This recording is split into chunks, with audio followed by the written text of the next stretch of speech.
안녕하십니까. 저는 고종환 TV를 운영하고 있는 한양대 부동산융합대학원의 그 특임 교수이자 한국자산관리연장으로 있는 고종환입니다.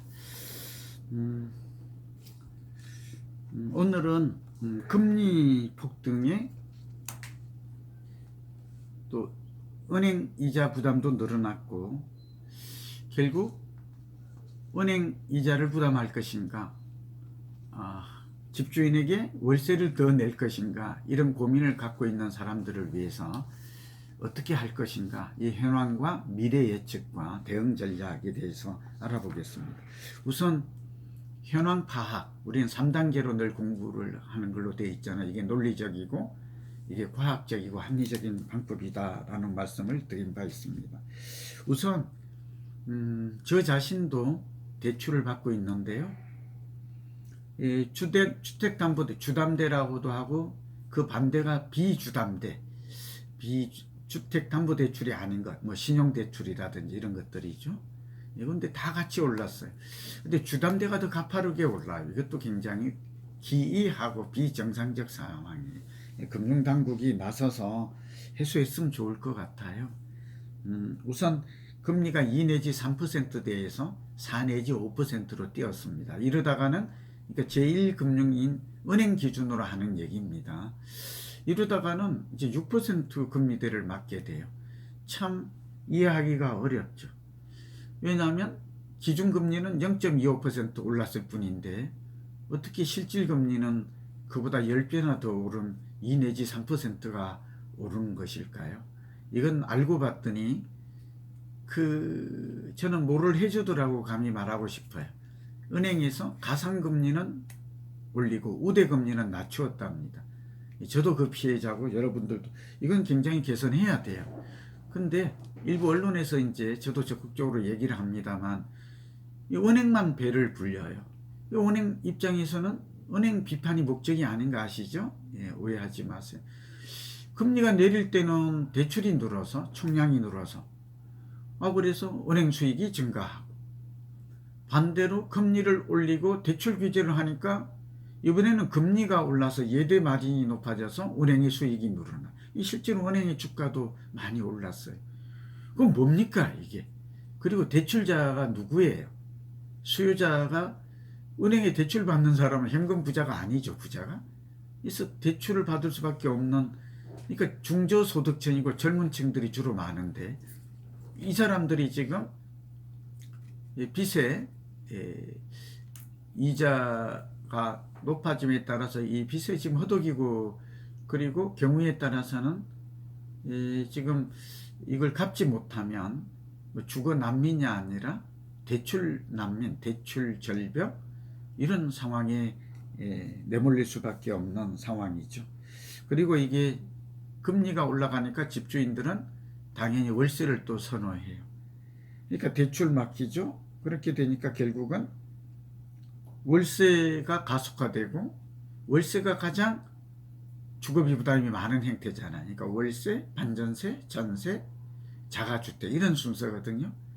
그러니까 이것도 결국 세입자들에게 불똥이 트고 또 애꿎은 무주택 서민들만 또 주거 부담과 주거 고통이 심화되는 이런 현상이 지금 빠르게 나타나죠. 그러니까 모든 게 다 이렇게 세입자에게 불리한 상황이 되다 보니까 결국은 반전세 거래가 이제 38%, 40%에 지금 육박하게 되는, 조만간 50%를 넘을 것 같아요.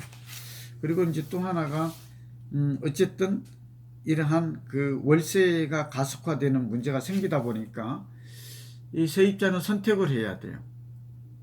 그러니까 금리, 그러니까 저는 대출을 받아도 결국은 대출 받아서 집을 사도 금리가 올라서 집값이 오르지 않으면 아무런 혜택이 없는 거예요.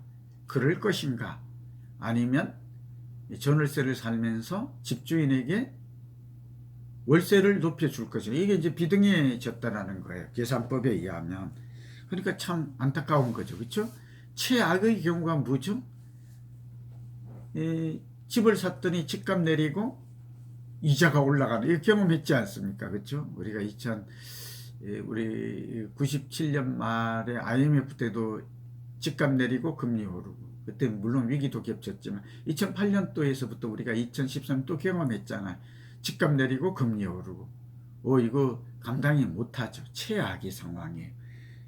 그러면 정말 집 한 번 샀다가 하우스 푸어, 집 가진 거지로 전략을 하면서 지금은 집을 가진 사람과 같지 않은 사람, 고가주택을 가진 사람과 저가주택을 가진 사람 간의 자산 격차가 커진 것도 문제이고 또 집이 있는 사람과 없는 사람의 격차가 커진 거 이게 자산 불평등이잖아요. 양극화도 문제지만 이제는 지금과는 다른 양상이 전개가 돼요. 집 한 번 가졌다가 이자 부담 늘어나고 집값 내리고 그런 시대, 그런 시장, 그런 상황이 올까 이렇게 생각하지만 올 수 있습니다. 또 충분히 올 수 있고요. 지금처럼 이런 시기에는.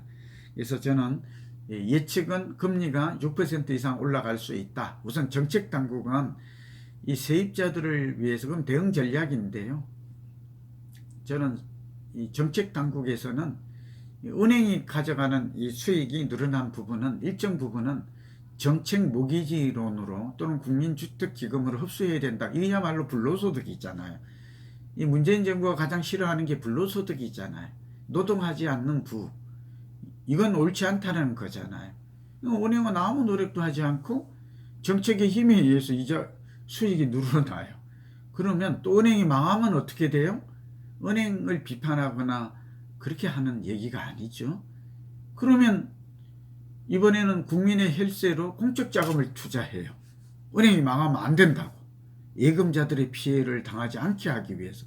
이거야말로 꿈 먹고 알 먹고잖아요. 그러니까 정부도 이 불로소득에 대해서 부동산뿐만 아니라 적정하게 환수를 해서 공익에서 환수를 해서 일종 그런 방법도 좀 생각해 볼 때이고 그리고 여기서 받은 이자는 정책 모기지 이자를 낮추는 데 써야 돼요.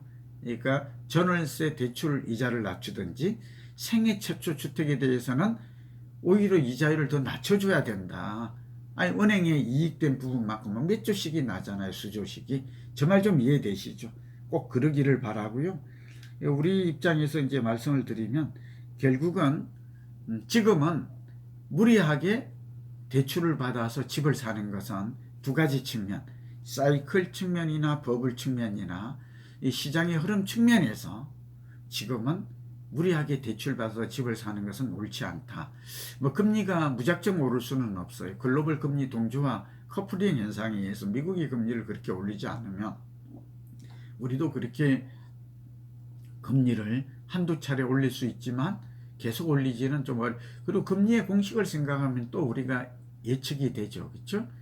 경제 성장률도 하고 지금 물가 상승률인데 물가 상승률이 높기 때문이잖아요. 근데 지금 디플레 우려도 나오고 있고 여러 가지 상황을 보면 경제가 그렇게 좋을 것 같지는 않아요. 결국은 또 미국도 금리를 많이 올리지 않을 것 같고 어느 순간 되면 또 상황이 바뀔 수도 있거든요. 그런 걸 측면에서 지금은 무리하게 대출받아서 집을 사는 거는 좀 자제하는 게 맞고 두 번째는 어쨌든 우리는 전세 거주하는 게 우리에게 대단히 유리합니다. 그러니까 정부는 또 전세 대출은 이게 뭐 DSR 규제도 그렇고 전세는 빠진다고 했지만 좀 까다롭게 규제하고 있어요. 그러나 꼭 필요한 실수요자에게는 전세 대출은 받을 수 있도록 좀 그렇게 제도를 탄력적으로 운영하는 게 우리는 전세에 거주하는 전략을 선택하는 게 바람직하다. 그리고 또 하나는 결국은 부동산 경기의 변화에 따라서 빠르면 내년부터 부동산 경기가 꺾일 수도 있거든요.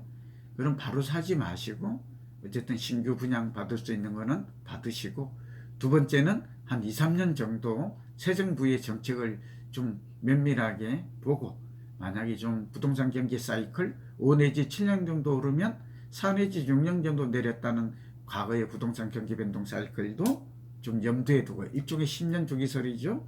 우리가 좀 장기적인 전략에서 또 다음 기회를 보는 여유로운 마음으로 좀 조급하겠지만 좀 인내심을 가지고 또 저와 함께 계속해서 공부하면서 부동산 전략, 내 집 마련 전략, 주택 전략을 다시 짜는 새로운 전략을 짜는 소중한 기회로 활용했으면 좋겠습니다.